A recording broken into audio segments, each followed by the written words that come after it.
लोग जी नमस्कार। मतलब लास्ट टाइम जब आपसे चर्चा हो रही थी तो शायद हमारी थीम ये थी कि इस बजट को कैसे अप्रोच करना है, और आप देखिए बजट से लेकर इन 12-13 दिनों में क्या क्या हो गया है ना।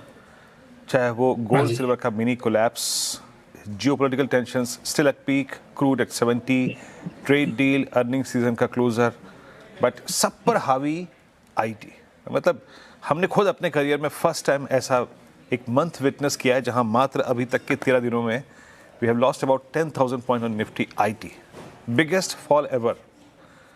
कैसे रीड कर रहे हैं आप इस एआई डिस्क्रिप्शन को? रोज बरोज आओ एक नया एआई टूल की कहानी और 5% का सीधे निफ्टी आईटी में एक कट। कैसे हैंडल करेगा बाजार इसको?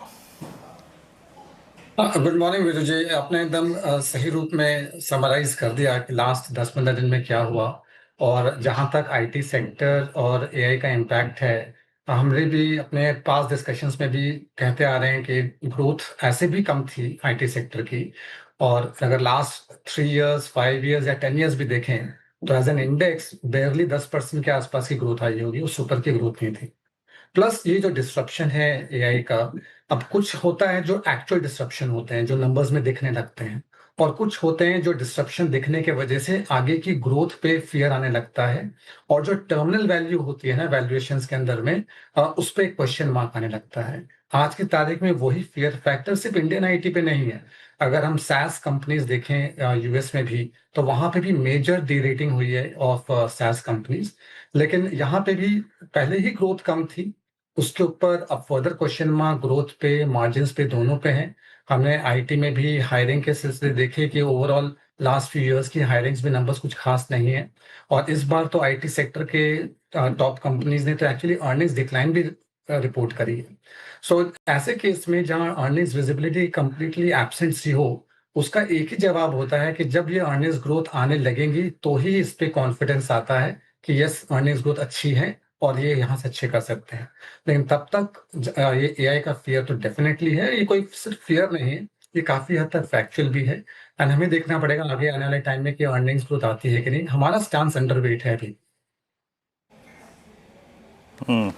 स्टांस आपका अंडरवेट है, लेकिन एक तर्कसंगत लॉजिकल प्रश्न ये है कि अगर आप इसमें से पैसा विड्रॉ भी करते हैं या फिर ग्लोबली जो लिक्विडिटी इंडियन मार्केट्स को चेज करती है, अगर वो आईटी से बाहर निकलती है, कुछ और डेस्टिनेशंस को ढूंढती है, तो आपको फेवरेबल किन सेक्टर्स के लिए परिस्थिति लग रही है? अब आपके बैंक्स ने एक बहुत बड़ा मूव दिया, आपके ऑटो ने एक बहुत बड़ा मूव दिया, आपकी जो 2-3 थीम्स में, आई मीन आप वाइट गुड्स को देखिए पिछले कुछ समय में चले, इंश्योरेंस स्टॉक्स चले, डिफेंस कुछ हद तक चला। ये लिक्विडिटी जाएगी कहाँ पे, जहाँ पे अर्निंग्स का भी सपोर्ट है, जहाँ पे ग्रोथ आउटलुक भी अच्छा है? तो ऐसे में अगर आप देखें तो जो पाथ ऑफ लीस्ट रेजिस्टेंस जिसको कहते हैं, ग्लोबली ग्लोबल मैक्रो को देखते हुए और ग्लोबल ग्रोथ इंजन को देखते हुए, ग्लोबल मैक्रो जिस तरह से चल रही है उसमें फिएट करेंसीज पे क्वेश्चन मार्क सा है, और जिसके वजह से प्रेशियस मेटल्स जो गोल्ड वगैरह है वो काफी अच्छा कर रहे हैं। और साथ ही साथ जो एआई जो ग्रोथ इंजन बनी हुई है पूरे वर्ल्ड की, उसमें विनर कौन होगा ये समझना मुश्किल है। लेकिन ये जानना जरूरी है कि हर एआई का कंपनी को कैपेक्स करना पड़ रहा है। कुछ 600 $650 बिलियन की कैपेक्स के नंबर्स भी सामने आ चुके हैं। और इस सारे कैपेक्स में डेटा सेंटर से लेकर पावर रिक्वायरमेंट बहुत हाई है। तो देखना ये है कि इन कंपनीज में कौन कौन सी चीजें ऐसी चाहिए जो कि शॉर्ट सप्लाई में है। और उस शॉर्ट सप्लाई के अंदर कुछ इंडस्ट्रियल नॉन फेरस मेटल्स भी आते हैं जिसकी डिमांड सा काफी हाई है, लेकिन चाह कर भी उसका प्रोडक्शन बढ़ाया नहीं जा सकता। तो वो सेगमेंट्स में पाथ ऑफ लीस्ट रेजिस्टेंस मिलता है क्योंकि उसमें डिमांड काफी आगे है सप्लाई से। तो नॉन फेरस मेटल्स में, कुछ प्रेशियस मेटल्स में वो सेगमेंट पॉजिटिव है। सेकेंडली, इंडियन इकोनॉमी एक सेवर्स की इकोनॉमी है। हम यहाँ पे बचत करते आते हैं। पिछले दशक में हमने देखा कि वो सारी सेविंग्स ज्यादातर बैंकों में जाती थी एज डिपॉजिट्स, जिसके वजह से बैंकों को लोअर डिपॉजिट्स मिलते थे एंड वो हायर रेट पे लर्न करके अच्छी खासी इनकम कमाते थे। इन दिनों जबकि सेविंग्स रेट्स कुछ 2.5-3% पे आ गई है सेविंग्स बैंक की, हम लगातार देखते आ रहे हैं कि equity markets and overall mutual funds में इन्फ्लोज बरकरार है ऑफ रिटेल इन्वेस्टर्स। तो कैपिटल मार्केट जो सेगमेंट है, right from exchanges to the brokers, wealth managers and asset managers, वो सेगमेंट में ग्रोथ काफी अच्छी है। और उनके कैपिटल भी और बैलेंस शीट भी काफ़ी स्ट्रॉन्ग रहते हैं। तो ये 2 सेगमेंट काफ़ी पॉज़िटिव हैं।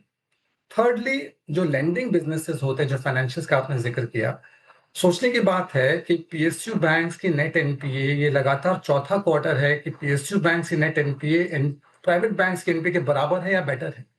ये यूजुअली हिस्ट्री में नहीं हुआ था। तो ऐसे में लोअर वैल्यूएशन जो पीएसयू बैंक्स को मिलते हैं और वर्सेस जो हायर वैल्यूएशन प्राइवेट बैंक्स का है, ये गैप कम होता हुआ नजर आता है, जिसकी वजह से रिस्क रिवॉर्ड पीएसयू बैंक्स का बेटर है और जो थोड़े रीजनल प्राइवेट स्मॉलर बैंक्स हैं उनका भी काफी बेटर है। तो ये 3 सेगमेंट्स ऐसे हैं जहां पे ग्रोथ भी अच्छी है, बैलेंस शीट भी अच्छी है और रास्ते में ज्यादा रुकावटें नहीं। ओके आलोक जी, गुड मॉर्निंग। श्रेया बात कर रही हूँ। आपने मेटल्स, प्रेशियस मेटल्स का जिक्र किया, कैपिटल मार्केट स्पेस, बैंक्स और एनबीएफसीज। लेकिन आज सर ये मुथूट फाइनेंस देखा मैंने 12% का तगड़ा इस पर डेंट पड़ा है आज के सत्र में। रिजल्ट ठीक था लेकिन जिस तरीके से गोल्ड प्राइसेस थोड़े गिर रहे हैं, तो आपसे मैं ये जानना चाहूँगी गोल्ड फाइनेंसिंग कंपनीज को लेकर क्या व्यू बन रहा है आपका सर? गोल्ड फाइनेंसिंग कंपनीज पे व्यू काफी पॉजिटिव है एंड इनके रिजल्ट्स भी बहुत अच्छे आए हैं। अब एक दिन का फॉल को असेस करना थोड़ा डिफिकल्ट होता है। आज के फॉल के बाद भी अगर मेरे आंकड़े राइट है तो लास्ट 1 साल में स्टॉक कुछ 50-60% ऊपर ही है। तो मार्केट्स कई बार थोड़ा एक्सेस आगे या पीछे हो सकते हैं स्टॉक लेवल पे 1 या 2 दिन। लेकिन इम्पोर्टेंट ये है कि rising gold prices in general तो ऊपर ही हैं, स्ट्रॉन्ग ही हैं। राइजिंग गोल्ड प्राइसेस में इन कंपनीज के लिए रेवेन्यू भी बढ़ती है एट अ हायर पेस और साथ साथ में मार्जिन भी जोर से एक्सपैंड होते हैं। ऑलरेडी हायर एक्सपेक्टेशंस पर इस कंपनी के रिजल्ट्स एक्सपेक्टेशन से काफी बेटर आए हैं। अब वो तो लोगों की पोजीशनिंग होती है, उसके बेसिस पे 1-2 दिन के ना मार्केट प्राइसेस मूव कर सकते हैं, उस पे कमेंट करना थोड़ा मुश्किल है। लेकिन इन कंपनीज पर और स्पेशली जो लीडिंग कंपनीज हैं इनमें उसमें हमारा व्यू भी पॉजिटिव है, स्टांस भी ओवरवेट है। ओके आलोक जी, आपने डिफेंस स्पेस का जिक्र नहीं किया, इस पर मैं व्यू जानना चाहूंगी आपका, क्योंकि पिछले साल हमने देखा capital market space, defence space ने मतलब अच्छे परफॉर्मेंस दिखाई थी। क्या लग रहा है आपका डिफेंस स्पेस पर व्यू क्या बन रहा है? और जिस तरीके से नंबर्स आए हैं अच्छे ही आए हैं और जिस तरीके से ऑर्डर्स आ रहे हैं सर वो भी अच्छे हैं, तो क्या यहाँ पर भी पॉजिटिव है आप?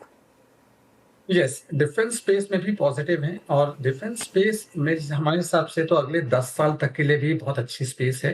जैसा कि आपने नोट किया कि जियोपॉलिटिकल टेंशन जिस तरह से बढ़ रहे हैं, उसमें आत्मनिर्भरता का एंगल आना बहुत ज़रूरी है और इंडिया में ज़्यादातर पहले इंपोर्ट्स बहुत ज़्यादा होते थे।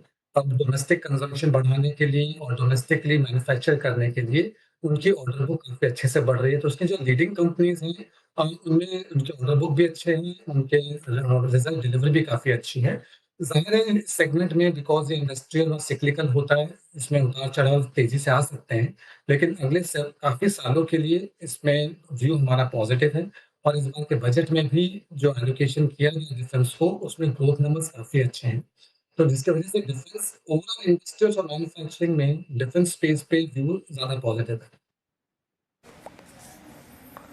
डिफेंस स्पेस पे मूव व्यू जो है वो पॉजिटिव है। मीनवाइल निफ्टी हिटिंग ऑलमोस्ट 25,530, यानी अब हम डे लो की ट्रजेक्टरी में आके ट्रेड करते हुए, और बैंक निफ्टी जो हमारी एक स्ट्रॉन्ग पॉकेट थी वो भी थोड़ा सा अनवाइंडिंग मोड में है। आज फर्स्ट टाइम अगर आप देखें तो ये ट्रेवल कर रहा है टूवर्ड्स 10 EMI, इतना नियर आ चुका है 10 दिन के मूविंग एवरेज के आसपास। अच्छा, और कुछ पॉकेट्स को ढूंढते हैं जहां पर एक लॉन्गर टर्म व्यू हमें बनाना चाहिए इस प्राइस पे। आलोक जी, आते हैं तो ऐसी बास्केट पे जहां पे एक बीइंग सिक्लिकल अच्छा पैसा बन के हम बना चुके हैं मेटल्स, फेरस नॉन फेरस दोनों। हालांकि फेरस के लिए उतने नेगेटिव सर्कमस्टेंसेस अभी भी नहीं है, but do you think that कि ये मेटल्स की साइकिल अब एक बहुत ही मैच्योर और मैच्योर से अब थोड़ी सी अनवाइंडिंग की स्टेज में आ रही है? आपने हिंडाल्को के नंबर्स देखे होंगे, आपका टेक क्या है? मेटल्स अगर आपके ट्रेडिंग पोर्टफोलियो या फिर इन्वेस्टमेंट पोर्टफोलियो में इस साइकिल में था तो अब क्या करना चाहिए उसमें? मेटल्स पे हमारा व्यू और स्टांस दोनों ही पॉजिटिव हैं। मेटल्स को 3 पार्ट में जरूर डिवाइड करना चाहिए। एक होते हैं प्रेशियस मेटल्स और दूसरे जो इंडस्ट्रियल मेटल्स है उसको 2 पार्ट में डिवाइड करें, नॉन फेरस और फेरस। जो प्रेशियस मेटल्स है उनकी डिमांड आती है बिकॉज उनकी जो मॉनेटरी वैल्यू है, जब फिएट करेंसीज पे कॉन्फिडेंस कम होता है तब इनकी वैल्यू ज्यादा बढ़ती है। तो जो डी डॉलराइजेशन का ट्रेड है ग्लोबली जो कि हल्के हल्के करके बढ़ रहा है, उससे गोल्ड और प्रेशियस मेटल में स्पेशली गोल्ड उसके ऊपर में व्यू पॉजिटिव बनता है। तो इसका सबसे इंपॉर्टेंट डेटा ये है कि सेंट्रल बैंकर्स अपने बैलेंस शीट में फॉरेक्स रिजर्व्स का सबसे हाईएस्ट पार्ट यूएस ट्रेजरीज में रखा करते थे। 30 साल में ये पहली बार हुआ है कि फॉरेक्स रिजर्व्स में हायर पार्ट अब गोल्ड का हो गया है कंपेयर टू यूएस ट्रेजरीज। तो ये सिर्फ एक इंडिविजुअल की या कुछ इंडिविजुअल्स की सोच नहीं है। Combined central bankers of the world मिल के उनकी एक्सपोजर गोल्ड पे ज्यादा है कंपेयर टू यूएस ट्रेजरीज। तो ये कहती है कि ये डायरेक्शनल ट्रेड है, जो कि वो गोल्ड को ऐसा मेन मॉनेटरी सेविंग एसेट बनाना चाह रहे हैं। जहां तक इंडस्ट्रियल यूज का सवाल है, जैसे हमने कहा कि एआई की डिमांड, एआई की कैपेक्स पे डेफिनेटली बहुत पावर की जरूरत है। आज क्रिप्टो करेंसीज के माइनिंग में भी ज्यादा पावर की जरूरत है। रिन्यूएबल एनर्जी में जाएं तो माइनिंग पावर की जरूरत है। यूएस जैसे बड़े कंट्री के ग्रिड सिस्टम्स काफी पुराने हो गए हैं, उनको रिन्यूअल की जरूरत है। तो ओवरऑल पावर जिसके पास ज्यादा रहेगी वही कंट्री ज्यादा सक्षम रह सकता है। और जहां तक पावर जनरेशन और ट्रांसमिशन का सवाल है, ऐसे केसेस में कुछ जो मेटल ज्यादा इंपॉर्टेंट हैं, जिसकी डिमांड तो काफी हाई और इनइलास्टिक सी है, लेकिन सप्लाई उतनी नहीं है, उनमें आते हैं सिल्वर और कॉपर। कॉपर के लिए कहते हैं कि आइडेंटिफिकेशन से लेके माइनिंग तक में एवरेज 17 साल लग जाते हैं। कुछ एजेंसीज का कहना है कि नेक्स्ट 10 साल तक की एग्जिस्टिंग कैपेसिटी और जो फ्रेश कैपेसिटीज आ रही हैं, वो 70% भी डिमांड मीट नहीं कर पाएंगी, कुछ एजेंसीज का कहना है। तो ऐसे केस में अगर कोई कमोडिटी की डिमांड इनइलास्टिक सी होती है और प्राइसेस भले ही नियर टर्म में 6 महीने साल भर देखने से हायर लगते हों, लेकिन लास्ट 10 15 20 साल की मूवमेंट कोई बड़ी हाई नहीं है, ऐसे केसेस में उनमें एक टेलविंड सा बना रहता है, जिसके वजह से वो कमोडिटीज पे हमारा व्यू काफी पॉजिटिव है। इन पूरे साइकिल में लास्ट एक दो साल के साइकिल में जो फेरस मेटल्स है, स्पेशली स्टील, और वो सेगमेंट ने कुछ खास अच्छा किया नहीं था। दैट्स वाई इनमें करेक्शन भी थोड़ा स्लो ही होता है या कम होता है। लेकिन स्टील की सबसे बड़ी प्रॉब्लम थी कि हमेशा से यहाँ पे डिमांड से ज्यादा सप्लाई रही। चाइना सबसे बड़ा प्रोड्यूसर है। चाइना ने कोशिश करी कि वो प्रोडक्शन कम करे। 2025 की प्रोडक्शन 2018 से भी कम है। लेकिन जो चाइना की डोमेस्टिक डिमांड है, जो प्राइमरीली रेसिडेंशियल साइड से आती है, वहां पे डिमांड डिस्ट्रक्शन ज्यादा हुई, जिसके वजह से उनको एक्सपोर्ट ज्यादा करना पड़ा। हाल ही में चाइना ने कुछ रूल्स चेंज किए हैं, जिसके वजह से एक्सपेक्टेड है कि डोमेस्टिक रेसिडेंशियल डिमांड बढ़ेगी, जिसके वजह से लास्ट कुछ टाइम में स्टील प्राइसेस में थोड़ी तेजी देखने को मिली। लेकिन ओवरऑल टेकिंग ऑर्डर यही है, सबसे स्ट्रक्चरल प्रेशियस मेटल्स पे पॉजिटिव आता है, फिर कुछ चुने हुए इंडस्ट्रियल नॉन फेरस मेटल्स पे, उसके बाद आते हैं फेरस मेटल्स। लेकिन व्यू इस सेगमेंट में पॉजिटिव है। हम as an economy, as a global economy, hard assets की तरफ ज्यादा बढ़ रहे हैं कंपेयर टू द डिजिटल या फिजिकल फाइनेंशियल एसेट्स। एंड जितना हम टेक्नोलॉजी की तरफ जा रहे हैं, उतने ही हमें पावर और इस फिजिकल एसेट्स की ज्यादा जरूरत पड़ रही है।